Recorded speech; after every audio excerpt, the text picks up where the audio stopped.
Welcome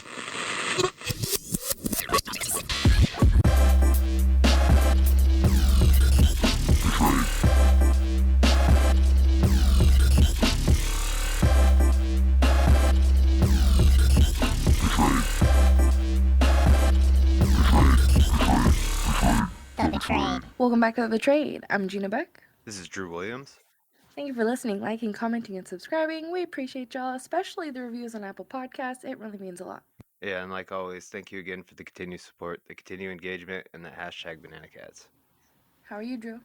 I'm good, G. How are you? Doing a lot better. I'm back. It's been a while. I was down and out, not feeling the best, but hey, here I am. I'm glad that you're back, and you sound much better. Thank you. Thank you. I hope you're doing well. I hope the audience is doing well. I missed y'all, and we have a bunch of stuff we want to talk about. I think to start, let's talk about we hit 1 million views on our first podcast episode out of 25. It was for the 25th episode, I do believe.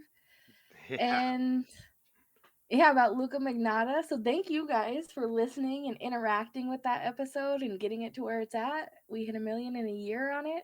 It's crazy for our little podcast, we never thought we would do that. So it's really cool. Thank you guys. Yeah, thank you guys for the continued support, like always that I say, but I really do mean it. And yeah, thank you guys. Yeah, and if you don't want to listen here, you guys can always click our website link in the description and listen to uncensored episodes, all that good stuff. Yeah, everything's updated the day it goes live on YouTube. It's live on our website as well.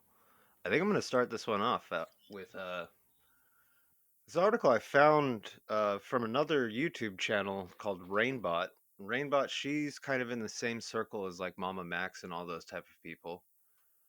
And I'll leave a link to her video if you guys want to watch that, because it has a longer breakdown that I really wanted to describe, because she actually breaks down each of these individuals. But the FBI is actually asking for the public's help. On February 21st of 2004, the FBI began its Endangered Child Alert program called ECAP as a new protective approach to identifying unknown individuals in weirdo videos and things like that. A collaboration effort between the FBI and the National Center for Missing and Exploited Children. ECAP seeks national and international exposure of unknown adults referred to as John and Jane Does, whose faces or distinguishing characteristics are visible in CP images and videos. And there's only one of these people that is actually, I guess, not a weirdo. It's just she may have information that could lead to the weirdo. These are definitely still frames from low production, bad cameras. Some of them look like they could be over a decade old. But it does show you the type of people, how just regular and mundane they can look.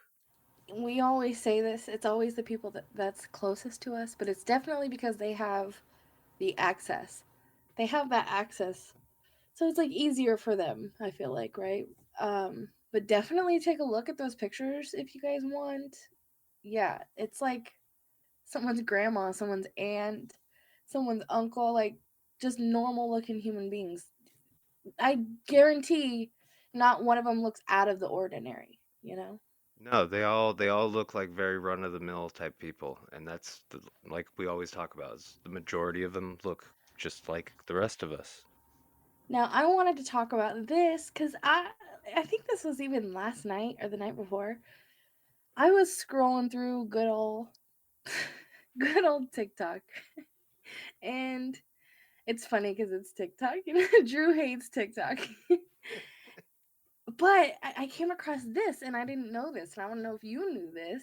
Did you know Jeffrey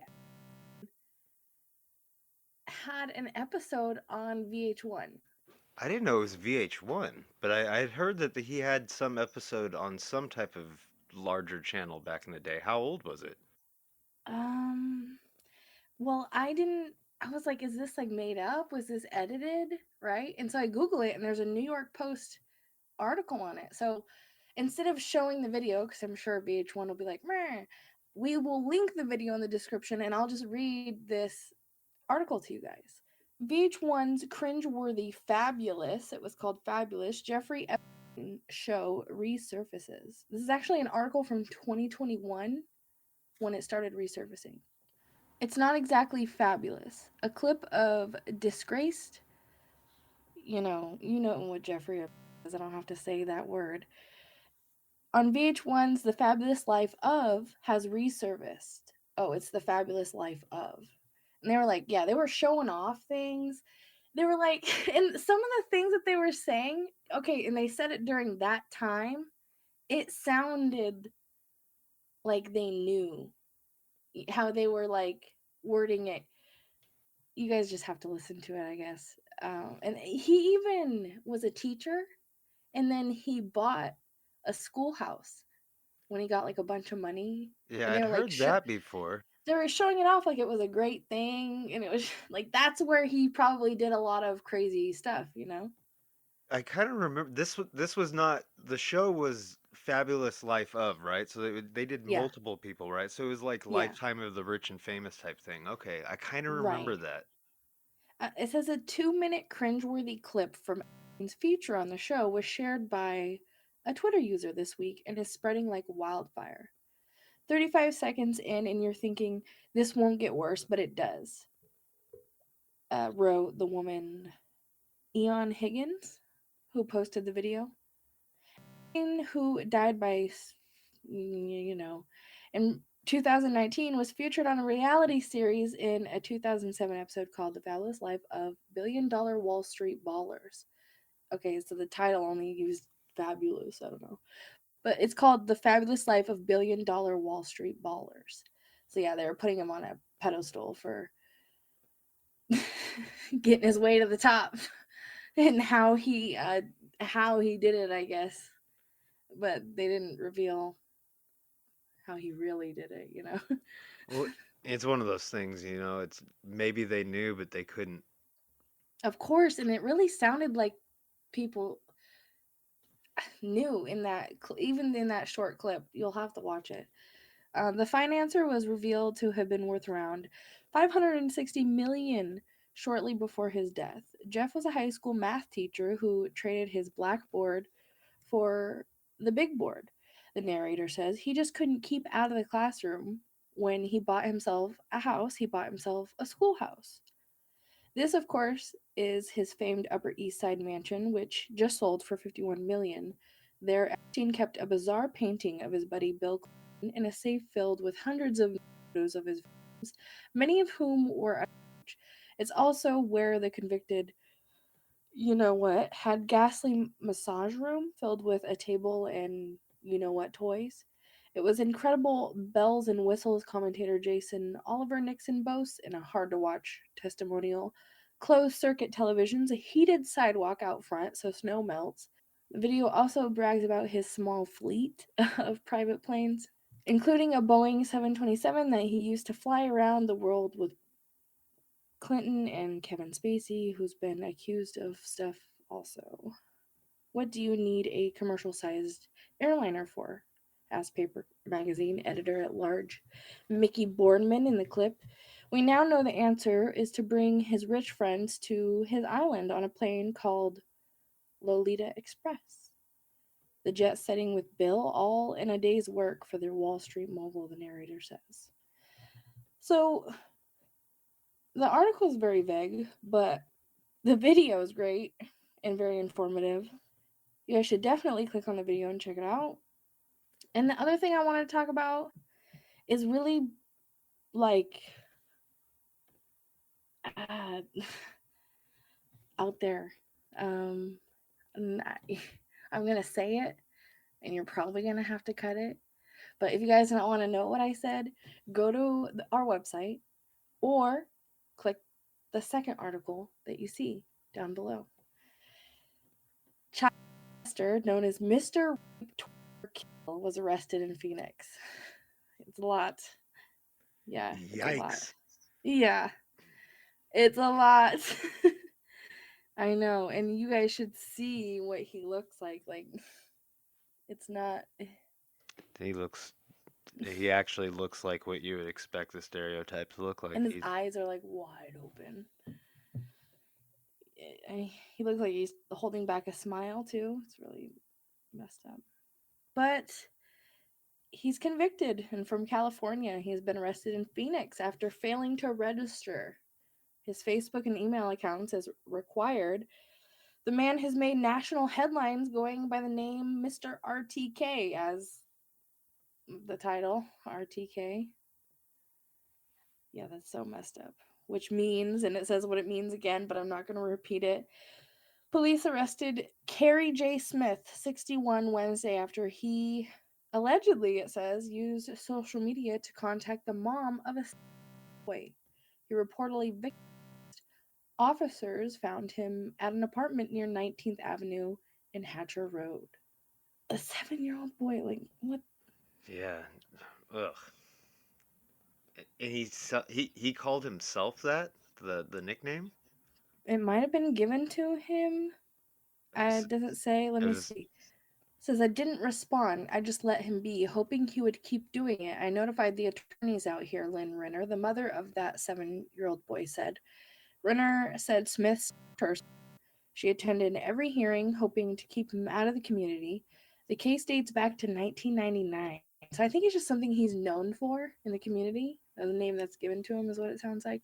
He was released from that California psychiatric facility back in 2020, a controversial decision, Renner fought. It's frustrating that he's never been criminally convicted of anything, and he more than deserves it, but the system has kept a backdoor approach to keep him locked up, she said. Court documents say Smith admitted contacting the woman several times and sending her messages saying he was back around. Smith told investigators he was upset about what the mother has said about him online and he wanted her to think he was back in California to scare her. It is that's. really nice. Oh, sorry. Go ahead. I was just gonna say that's so disgusting. Yeah. Says it's really nice to finally, hopefully, have some criminal charges that stick with him. And hopefully he'll spend some time locked up. As we all know, it's hard to get these guys behind bars and then staying behind bars. It's so hard. In a situation like this, you'd think it'd be a no brainer, like stalking, verbally saying things. I it just so many times it's just a disappointment what the system does with some of these people because they're they're going. It's not a if they're going to, it's when they're going to reoffend. They always And do. right, he's on the list, so it's not even like he's new to this. So it, like you just said, it's a matter of when. And he's that's the thing. And if they never ever go behind bars, like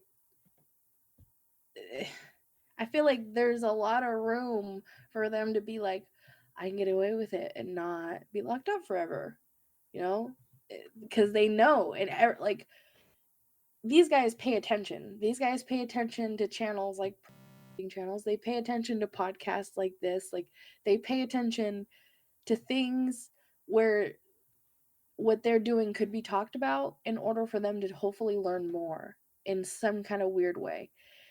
And they do learn more though. But at the same time, like I always say this, no offense to Drew or any other man out there, predators are stupid. They're really, really stupid. They're literally the stupidest people. And teams could catch a over and over and over and over and over again, and he could still not go to jail, and he'll still maybe get caught in the future. Like, that's how stupid they are. So things like this, it doesn't surprise me, but at the same time, it shows that laws need to change.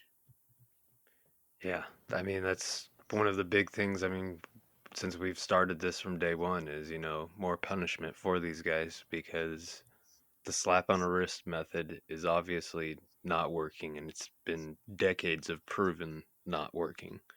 He was released from the facility in 2020 after 21 years at the California State Psychiatric Facility. So he was at a psychiatric facility, which is like it's like a 50-50, like 5150, right? It's like an open room. He still has like Yeah, I wonder if there's a state facility just north of me called the Tascadero Mental Institution. I but it's mean, so he's like protected. He's like with people that are like him, right?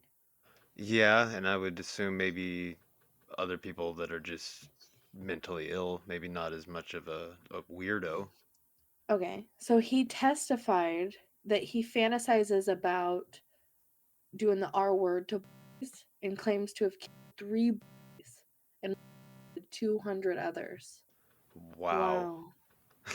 That's a big admittance to still be able to roam the streets and be released. But that's the end of that article. If you guys want to see what he looks like, or if you want to read it for yourselves, links are always in the descriptions to everything, as you guys know. If you've listened this far, leave us a comment. Let us know that you are listening. We love you guys. Thank you for listening, liking, commenting, and subscribing. Until next time, Banana Cats. Banana cats. Much love, y'all. Peace.